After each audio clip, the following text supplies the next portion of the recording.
श्रीमद्भगवद्गीता अथ सप्तमोऽध्यायः। ज्ञानविज्ञानयोगः। श्रीभगवानुवाच मय्यासक्तमनः पार्थ योगं युञ्जन्मदाश्रयः असंशयं समग्रं मां यथा ज्ञास्यसि तच्छृणु। ज्ञानं तेऽहं सविज्ञानमिदं वक्ष्याम्यशेषतः यज्ञात्वा नेह भूयोऽन्यज्ञातव्यमवशिष्यते। मनुष्याणां सहस्रेषु कश्चिद्यतति सिद्धये यततामपि सिद्धानां कश्चिन्मां वेत्ति तत्त्वतः। भूमिरापो नलो वायुः खं मनो बुद्धिरेव च अहङ्कार इतीयं मे भिन्ना प्रकृतिरष्टधा। अपरेयमितस्त्वन्यां प्रकृतिं विद्धि मे परां जीवभूतां महाबाहो य एदं धार्यते जगत्। एतद्योनीनि भूतानि सर्वाणीत्युपधारय अहं कृत्स्नस्य जगतः प्रभवः प्रलयस्तथा। मत्तः परतरं नान्यत् किञ्चिदस्ति धनञ्जय मयि सर्वमिदं प्रोतं सूत्रे मणिगणा इव। रसोऽहमप्सु कौन्तेय प्रभास्मि शशिसूर्ययोः प्रणवः सर्ववेदेषु शब्दः खे पौरुषं दृषु। पुण्यो गन्धः पृथिव्यां च तेजश्चास्मि विभावसौ जीवनं सर्वभूतेषु तपश्चास्मि तपस्विषु। बीजं मां सर्वभूतानां विद्धि पार्थ सनातनं बुद्धिर्बुद्धिमतामस्मि तेजस्तेजस्विनामहम्। बलं बलवतां चाहं कामरागविवर्जितं धर्माविरुद्धो भूतेषु कामोऽस्मि भरतर्षभा। ये चैव सात्विका भावा राजसास्तामसाश्च ये मत्त एवेति तान् विद्धि न त्वहं तेषु ते मयि। त्रिभिर्गुणमयैर्भावैरेभिः सर्वमिदं जगत् मोहितं नाभिजानाति मामेभ्यः परमव्ययम्।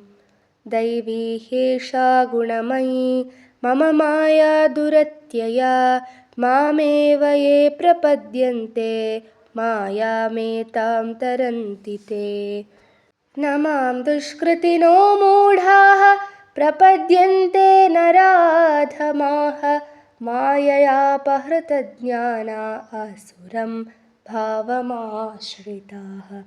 चतुर्विधा भजन्ते मां जनाः सुकृतिनोऽर्जुन आर्तो विज्ञासुरार्थार्थी ज्ञानी च भरतर्षभा।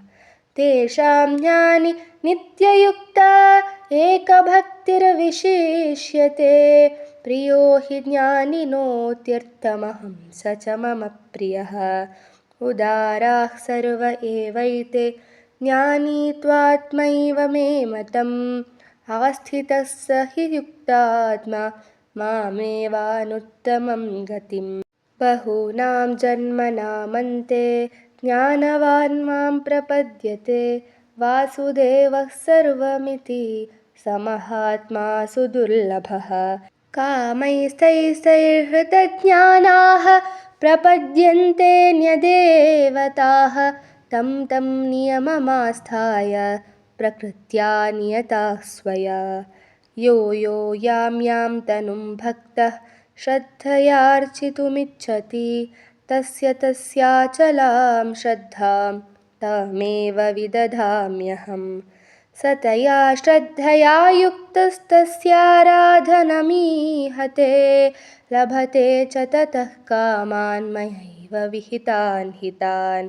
अन्तवत्तु फलं तेषां तद्भवत्यल्पमेधसां देवान् देवयजो यान्ति मद्भक्ता यान्ति मामपि अव्यक्तं व्यक्तिमापन्नं मन्यन्ते मामबुद्धयः परं भावमजानन्तो ममाव्ययमनुत्तमम् नाहं प्रकाशः सर्वस्य योगमाया समावृतः मूढोऽयं नाभिजानाति लोको मामजमव्ययम् वेदाहं समतीतानि वर्तमानानि चार्जुन भविष्याणि च भूतानि मां तु वेद न कश्चन इच्छाद्वेषसमुत्थेन द्वन्द्वमोहेन भारत सर्वभूतानि सम्मोहं सर्गे यान्ति परन्तप येषां त्वन्तगतं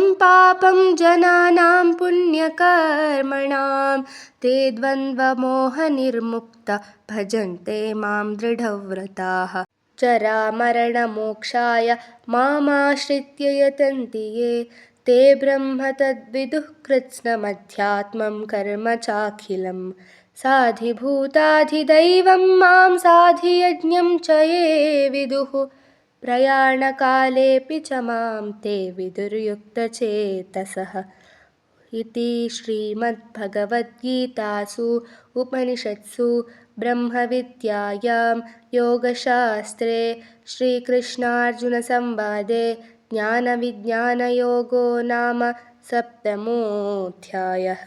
श्रीकृष्णार्पणमस्तु।